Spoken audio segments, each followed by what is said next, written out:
월경 이상이나 생식 독성은 지금 당장 발생하는 사망은 아니잖아요. 근데 이제 한국 같은 경우는 일하다가 죽는 사람이 너무 많은 나라이기는 합니다. 근데 OECD 국가 중에서 산재 사망률 제일 높고요. 근데 1년에 산재로 사망하는 사람이 2,000명이 조금 넘어요. 95% 이상 남성이거든요. 대부분 위험한 일자리에는 여성이 일을 하고 싶어도 갈 수가 없는 구조입니다. 저는 성평등을 연구하는 연구자다 보니 앞으로 계속해서 성평등이 진전하면 여자도 산재로 죽을 수 있는 나라가 되겠구나 이렇게 생각을 하고 실제로 그럴 것 같기도 해요. 우리 그러면 평등하게 죽자 이렇게 이야기를 하는 게 아니라 일하다 죽지 않게, 다치지 않게, 일하다 존엄을 잃지 않게 이게 되어야 장기적인 건강 영향도 예방하자, 단기적으로 아이를 낳는 데 영향을 미칠 수 있는 요인들도 보호하자, 이런 말이 나올 수 있을 텐데 갈 길이 많이 머네요.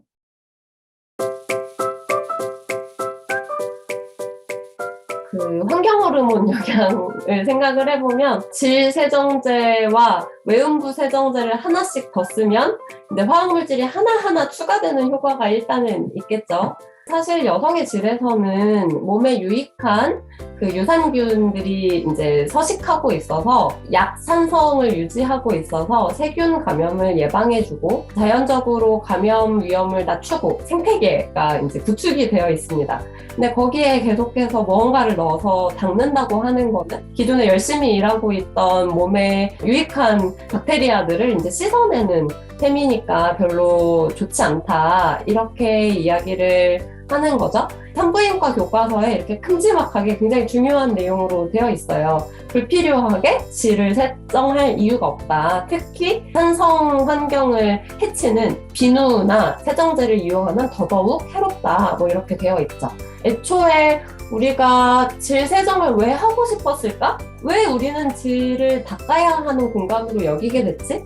이런 생각을 먼저 좀 해보면 좋을 것 같습니다. 여성의 질은 특별히 별도의 세정을 하지 않아도 우리가 거꾸로 물구나무 서기 하고 있지 않잖아요. 자연스럽게 밑으로 흘러나오는 구조고 나오는 배출물들이 밑으로 내려오는 구조를 가지고 있기 때문에 박박 닦을 이유가 전혀 없습니다. 보건복지부라던가 질병관리청이라던가 아니면 서울대학교 병원이라던가 이런 공적 기관들이 운영하는 정보 시스템들이 있고 거기에서 이야기하는 내용들을 살펴보시면 굳이 그럴 필요가 없다, 이런 사실도 확인하실 수가 있을 것 같습니다.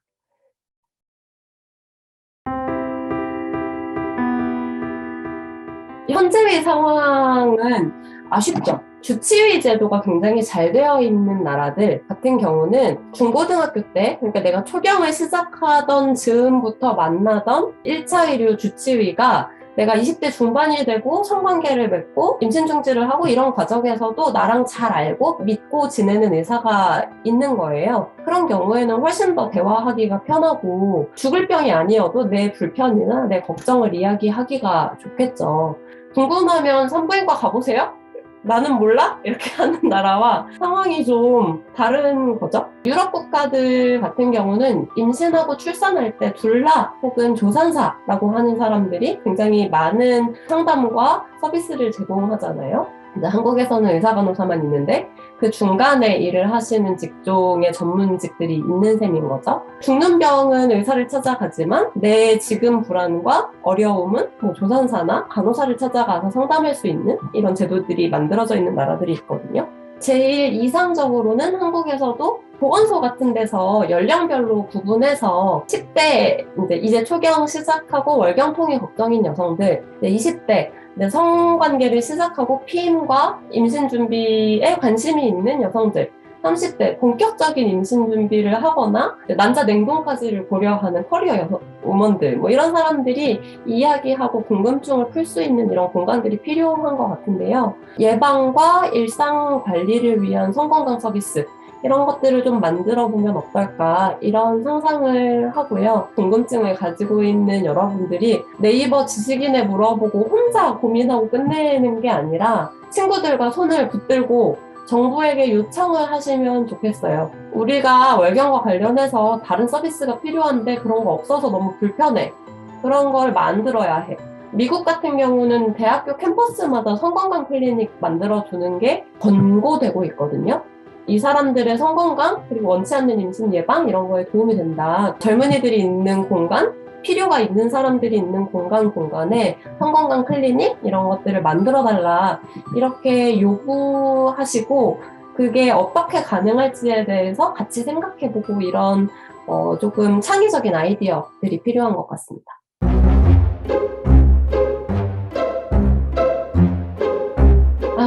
사실 어려워요. 그렇기는 하지만 공간이 아예 없지는 않은 것 같습니다.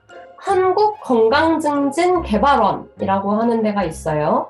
네, 건강증진과 관련된 정책을 만드는 데인데요. 5년에 한 번씩 건강증진 계획이라고 하는 거를 만듭니다. 그걸 만들 때 국민 의견을 수렴한다고 법으로는 되어 있거든요. 과거에는 그런 것들이 어려웠지만 지금은 우리가 인터넷에 글 쓰고 뭔가 제안하고 이런 것이 훨씬 더 익숙해졌잖아요.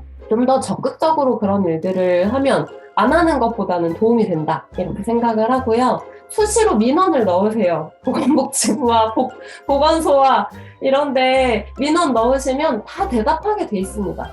그러니까 물론 공무원 힘들어요. 공무원 힘들고 어렵고 아마 그런 거 아직 없는데 열심히 하겠습니다. 이런 되게 허무한 대답이 돌아올 가능성이 큽니다.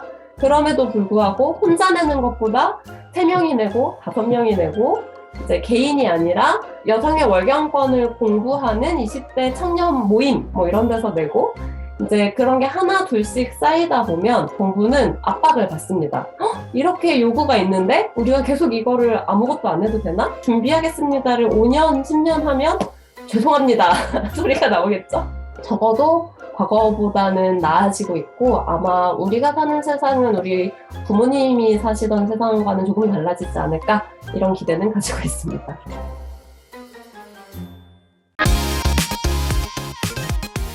저는 월경하는 내 몸에 대해서 너무 싫어하지도 말고 너무 방치하지도 않았으면 좋겠습니다.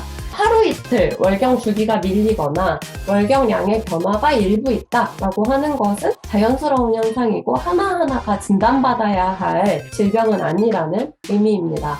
아픈데 약 안 먹고 너무 오래 참고 이렇게도 안 하면 좋겠고 아픈데 참고서 일해야 되는 환경에도 처하지 않으셨으면 좋겠다고 생각을 해요. 그런데 이게 다 내 마음대로 되는 건 아니잖아요. 특히 노동환경이나 이런 것들 같은 경우는 그거를 바꾸기 위해서 우리가 월경에 대해서 조금 더 자연스럽게 더 많은 사람들이랑 이야기하면 좋겠다고 생각합니다. 이제 여자친구들이랑도 이야기를 할 수 있겠지만 월경을 경험하지 않는 남성 동료나 가족들이랑도 월경에 대해서 이야기할 수 있는 조건이 형성되면 좋겠다고 생각을 하고 개인적인 노력만으로 해결되는 거는 아니겠지만 이번에 월경 박람회 같은 굉장히 재미있는 행사 그리고 새로운 기획들 이런 데 함께 참여해 보시면서 우리 몸에서 계속해서 발생하는 어떤 현상으로 월경에 대해서 더 많은 지식을 얻어가시고 내 건강과 연결지어서 더 건강한 월경 생활 하시면 좋겠다고 생각합니다.